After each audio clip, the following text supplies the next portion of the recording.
Doctor Baba Saheb Ambedkar ನಿಮ್ಗೆ ಅಧಿಕಾರ ಕೊಟ್ಟಿದ್ದಾರೆ. ಆ ಅಧಿಕಾರದ ಇದ್ರ ಪ್ರಕಾರ ನಾವು ಸದುಪಯೋಗ ಪಡ್ಕೊಂಡು ಎಲ್ಲರೂ ನೀವು ಕೂಡ ಅಧಿಕಾರಿ, ನಮಗೂ ಕೂಡ ಅಧಿಕಾರಿ. ಬಟ್ ಅದಕ್ಕೆ ಸಂಬಂಧಪಟ್ಟಂತ ಸದಸ್ಯರು ಮಾತ್ರ ಅಲ್ಲಿ ಬರಬೇಕು.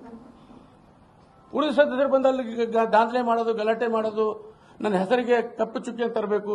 ಇವತ್ತು ದಿಗಂತ ಡಾಕ್ಟರ್ ಗುರುಪಾದಪ್ಪ ನಾಗಮಾರ್ಪಡಿ ಅವರು ಸುಮಾರು 40-45 ವರ್ಷಗಳ ಕಾಲ ಈ ಜಿಲ್ಲೆಯಲ್ಲಿ ಸಹಕಾರ ಕ್ಷೇತ್ರವನ್ನ ರಾಜ್ಯ ಮಟ್ಟ ಅಲ್ಲ ಅಂತಾರಾಷ್ಟ್ರೀಯ ಮಟ್ಟದಲ್ಲಿ ಕೂಡ ಬೆಳೆಸಿ ಇವತ್ತು ಎಸ್ಎಸ್ಜಿ ಸಂಘದ ಒಂದು ರಚನೆ ಮಾಡಿ ಇವತ್ತು ಎಸ್ಎಸ್ಜಿ ಸಂಘ ಮಾಡೆಲ್ ಮಾಡಿದಂತ ಇವತ್ತು ಕೀರ್ತಿ ಜಿಲ್ಲಾ ಸಹಕಾರ ಕೇಂದ್ರ ಬ್ಯಾಂಕಿಗೆ ಬರ್ತದೆ, ಜಿಲ್ಲೆಗೆ ಬರ್ತದೆ. ಇವತ್ತು ಸಹಕಾರ ಕ್ಷೇತ್ರ ಇವತ್ತು ರಾಜ್ಯದಲ್ಲಿ ಉಳಿಸಬೇಕು, ಬೆಳೆಸಬೇಕಂದ್ರೆ ಅದರಲ್ಲಿ ಡಾಕ್ಟರ್ ಗುರುಪಾದಪ್ಪ ನಾವರು ಪ್ರಮುಖ ಅಂಶ ಅಂತ ತಪ್ಪಾಗಲಾರದು.